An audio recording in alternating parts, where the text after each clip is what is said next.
Bienvenue sur Carnet Noir. Dans la capitale bouillonnante de Makuta, les immeubles semblaient se dresser comme des géants de béton, abritant en leur sein un mélange de rêves et de désillusions. Au milieu de cette jungle urbaine vivait une jeune femme nommée Adama. Fille d'un modeste tailleur de quartier, elle avait grandi en observant les sacrifices que ses parents faisaient pour lui offrir une éducation. Mais malgré tous leurs efforts, Adama n'avait jamais trouvé la motivation de suivre le chemin du travail acharné. Elle préférait passer ses journées à parcourir les marchés, admirant les robes luxueuses et les bijoux qu'elle ne pourrait jamais s'offrir avec son maigre revenu. Enfant unique, Adama était belle, avec une peau sombre éclatante et des yeux qui brillaient d'ambition. Mais cette ambition était dirigée vers des objectifs futiles. Elle rêvait de sortir de la pauvreté, non pas en travaillant dur ou en développant ses talents, mais en épousant un homme riche qui pourrait lui offrir une vie de rêve sans qu'elle ait à lever le petit doigt. Elle se moquait de ses amis qui travaillaient dans les bureaux, les usines ou les commerces. À quoi bon s'épuiser toute sa vie si on peut tout avoir sans effort, pensait-elle souvent en souriant devant son miroir, espérant que la fortune finirait par frapper à sa porte. Un jour, alors qu'elle flânait dans les boutiques huppées de la capitale, elle fit la rencontre de M. Balia, un homme d'un certain âge, qui portait des vêtements de marque et conduisait une voiture de luxe. Il semblait incarner tout ce qu'Adama avait toujours désiré. Son allure élégante et ses manières raffinées lui donnaient l'air d'un homme d'affaires influent. M. Balia, intrigué par la beauté d'Adama, l'invita à prendre un café dans un des salons les plus prisés de la ville. Adama, enchantée, accepta sans hésiter.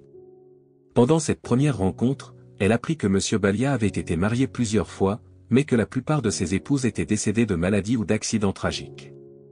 Il avait perdu espoir de trouver une compagne fidèle jusqu'à ce qu'il rencontre Adama, qu'il décrivit comme un rayon de soleil venu éclairer sa vie. Flattée, Adama se dit que c'était sa chance. Elle jouait le jeu, se montrant douce et attentive, lui racontant à quel point sa vie était difficile et combien elle rêvait de vivre une vie différente, remplie de luxe et de confort. Les semaines qui suivirent, M. Balia courtisa Adama avec un raffinement sans pareil. Il l'emmenait dans les restaurants les plus chics de la ville, lui offrait des robes somptueuses et la couvrait de bijoux.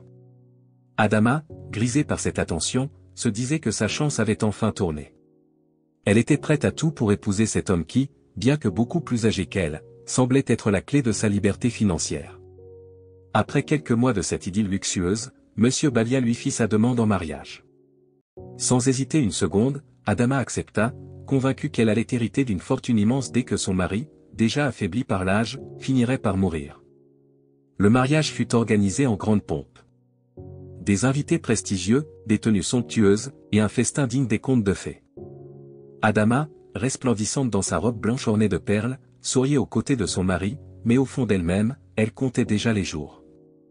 Dans les premiers mois après leur union, Adama profita de tous les plaisirs qu'offrait sa nouvelle vie, dîners fastueux, voyages dans des destinations exotiques, et achats extravagants. Elle était enfin devenue l'une de ces femmes qu'elle admirait tant, celles qui menaient une vie de rêve, loin des soucis du quotidien. Cependant, un sentiment d'inquiétude commençait à poindre dans son esprit. Malgré son âge avancé, M. Balia semblait en pleine forme. Il n'était jamais malade, et au contraire, paraissait de plus en plus vigoureux chaque jour. Intriguée, Adama commença à observer plus attentivement son mari. Elle remarqua qu'il disparaissait souvent la nuit, prétextant des affaires urgentes ou des réunions secrètes. Une nuit, décidée à en savoir plus, elle le suivit discrètement à travers la grande demeure. Elle le vit pénétrer dans une partie de leur grande maison qu'elle n'avait jamais visitée. Curieuse et inquiète, elle attendit qu'il disparaisse dans un couloir avant de le suivre. Elle s'avança prudemment et arriva devant une grande porte en bois sculpté. Derrière cette porte, elle entendait des murmures, des voix qui semblaient chanter dans une langue ancienne. Elle hésita un moment avant de pousser la porte, se rappelant les histoires de sorcellerie et de magie noire qu'elle avait entendues enfant. Finalement, elle poussa le battant, et ce qu'elle découvrit à l'intérieur la laissa pétrifiée. La pièce était faiblement éclairée par des bougies rouges disposées en cercle autour d'un autel en bois. Sur l'autel, un étrange masque était posé, entouré de plumes et d'un liquide rouge ressemblant à du sang. Des photos de femmes étaient accrochées au mur, toutes jeunes et belles, avec des dates inscrites en dessous.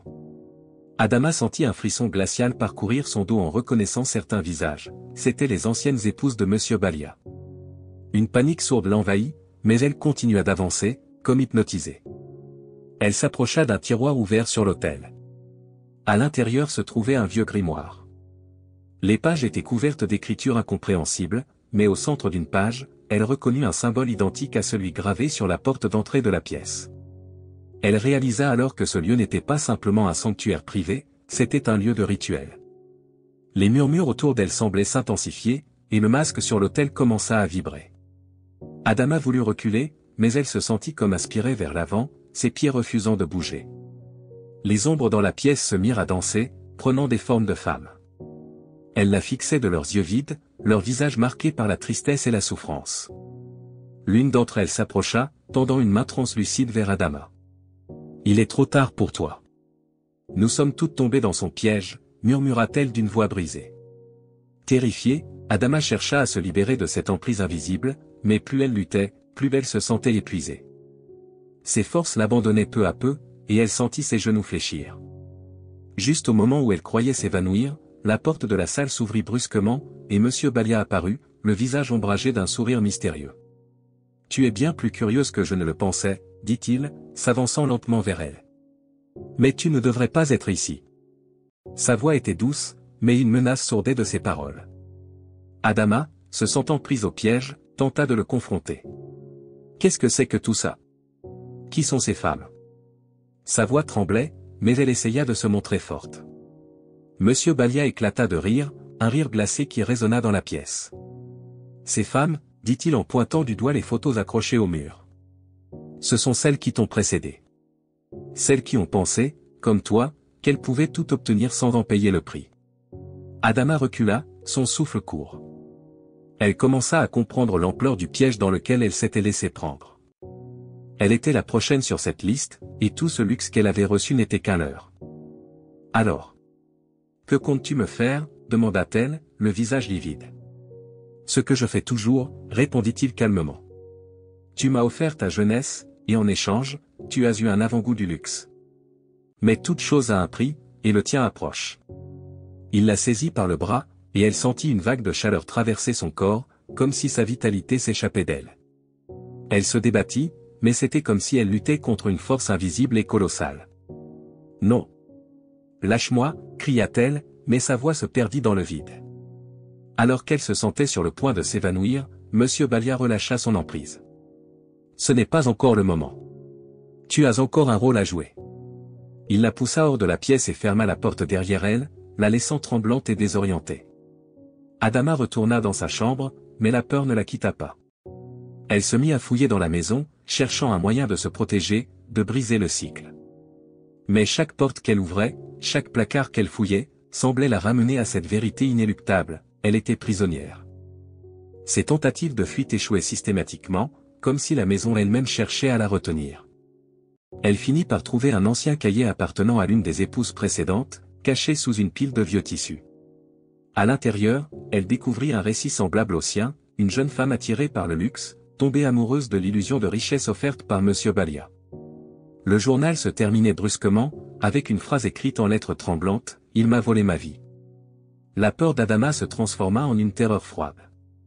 Elle comprit qu'elle n'était qu'une victime de plus dans un cycle sans fin. Ses forces semblaient décliner plus vite qu'avant, et son visage montrait déjà les premiers signes de vieillissement. Le temps pressait. Cependant, elle se refusait à céder sans lutter. Déterminée, elle chercha l'aide d'une ancienne amie qui connaissait les traditions et les anciens rituels de protection. Puisqu'elle était enfermée dans cette grande maison et sans possibilité de sortir parce que son époux avait demandé que personne ne la laisse quitter les lieux, elle passa un coup de fil à son amie. Bien que cette dernière ne crût pas un mot de son histoire, elle lui donna quand même la recette d'un talisman. La nuit suivante, alors qu'elle préparait en secret les herbes pour confectionner le talisman censé la protéger, Adama sentit une présence derrière elle. Le souffle coupé, elle se retourna lentement, et vit Monsieur Balia debout dans l'ombre, ses yeux brillant d'une lueur inquiétante. « Tu ne peux pas m'échapper, Adama, » murmura-t-il, sa voix douce mais glaciale. « Le temps est presque venu. » Adama sentit un frisson la parcourir, mais elle s'efforça de rester calme. « Je n'ai pas peur de toi, » lança-t-elle, même si sa voix tremblait. Elle serra l'amulette qu'elle portait autour du cou, espérant qu'elle lui offrirait un peu de protection. Elle savait que le moment de vérité approchait, mais elle se raccrochait à cet espoir fragile. « Tu devrais pourtant, » répondit Monsieur Balia, un sourire sombre se dessinant sur ses lèvres. « aucune de celles qui ont tenté de s'opposer à moi n'a survécu. Pourquoi penses-tu être différente? Elle détourna le regard, refusant de céder à la peur. Elle ne voulait pas devenir une autre victime de cet homme. Je sais ce que tu es, et je sais comment te vaincre, dit-elle, tentant de paraître plus assurée qu'elle ne l'était réellement. Monsieur Balia éclata de rire. Te vaincre? Il est déjà trop tard. La transformation a commencé, et chaque minute qui passe te rapproche de ta fin. Il s'approcha lentement, et Adama sentit un poids invisible l'empêcher de bouger. Elle tenta de lever les bras pour se défendre, mais ses membres étaient devenus lourds, comme si la force la quittait peu à peu. Voyant qu'elle ne pouvait rien faire, elle changea de stratégie. Il reste encore un endroit où tu ne pourras pas m'atteindre, murmura-t-elle. Un lieu sacré que ta magie ne pourra pas pénétrer. Elle se souvint des conseils de son ami et réalisa que l'église, un lieu béni, pouvait être sa dernière chance. Monsieur Balia s'arrêta un instant, son sourire disparaissant. Vas-y, essaie donc, dit-il en reculant, ses yeux luisants de malice. Mais sache que même là, tu n'échapperas pas à ton sort. Adama, tremblante, sentit ses jambes se débloquer, et elle se précipita hors de la pièce. Elle courut à travers les longs couloirs de la maison, son cœur battant à tout rompre. Elle savait qu'elle devait atteindre l'église avant que la transformation ne soit complète. Elle se faufila dans l'escalier de service, prenant soin de ne pas faire de bruit. Lorsqu'elle atteignit enfin la porte arrière, elle jeta un dernier coup d'œil derrière elle avant de se lancer dans la nuit. Le ciel était obscurci par de lourds nuages, et la pluie tombait en rafales. Elle courut aussi vite qu'elle le pouvait, le vent glacial mordant sa peau. Elle connaissait le chemin, mais chaque rue lui paraissait plus longue que la précédente, comme si la ville elle-même cherchait à la ralentir. La fatigue commençait à la rattraper, ses jambes devenant lourdes, et une douleur sourde se propageait dans ses articulations. Elle se sentait comme drainée, sa jeunesse et sa vitalité s'échappant à chaque pas. Alors qu'elle approchait de l'église, elle aperçut enfin le clocher illuminé, une lueur d'espoir dans l'obscurité. Elle accéléra, puisant dans ses dernières forces. Mais alors qu'elle atteignait la place, elle se regarda brièvement dans la vitrine d'un magasin et fut horrifiée par ce qu'elle vit. Son visage, jadis jeune et éclatant, était maintenant marqué par des rides profondes. Ses cheveux, autrefois soyeux, avaient perdu leur éclat et ses yeux étaient ternes. Elle paraissait vieillir de plusieurs années en l'espace de minutes. Non. Pas maintenant, murmura-t-elle, les larmes coulant sur ses joues. Elle se força à continuer, fixant son regard sur les portes de l'église, sa seule chance de salut. Mais à mesure qu'elle avançait, sa vision se brouillait, et ses jambes la trahissaient. Chaque pas devenait un combat contre la douleur qui grandissait en elle. Elle finit par atteindre les marches de l'église, épuisée. Elle leva une main tremblante pour frapper à la porte, mais une force invisible la projeta en arrière, la faisant tomber à genoux. Elle tenta de se relever, ses mains ridées tremblant alors qu'elle s'accrochait à la pierre froide. Sa respiration était courte, et elle sentait sa vie lui échapper à chaque instant.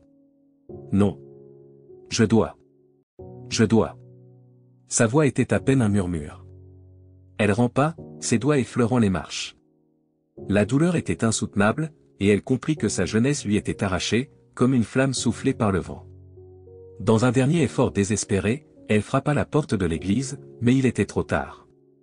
Ses forces l'abandonnèrent complètement, et elle s'effondra en silence. Le visage vieilli et le corps affaibli d'Adama reposaient sur les marches, sa jeunesse et ses espoirs envolés à jamais. À l'aube, lorsque le pasteur ouvrit les portes de l'église, il trouva le corps d'une femme qu'il ne reconnut pas, le visage figé dans une expression de désespoir. Il pria pour son âme, sans savoir qu'il s'agissait de celle d'Adama, la jeune épouse de Monsieur Balia. Quant à Monsieur Balia, il avait disparu dans la nuit, laissant derrière lui sa grande maison vide. Les habitants de la capitale murmurèrent sur le sort de ses épouses, mais personne ne put expliquer la disparition soudaine de l'homme riche et influent. Certains disaient qu'il s'était enfui à l'étranger, d'autres qu'il était parti chercher une nouvelle victime dans une autre ville. Le cycle recommencerait, encore et encore, tant que les ambitions de jeunes femmes continueraient de se heurter aux illusions de la facilité. Adama, comme celles avant elle, ne serait bientôt qu'un souvenir effacé par le temps, tandis que Monsieur Balia, toujours jeune et vigoureux, continuerait sa quête éternelle.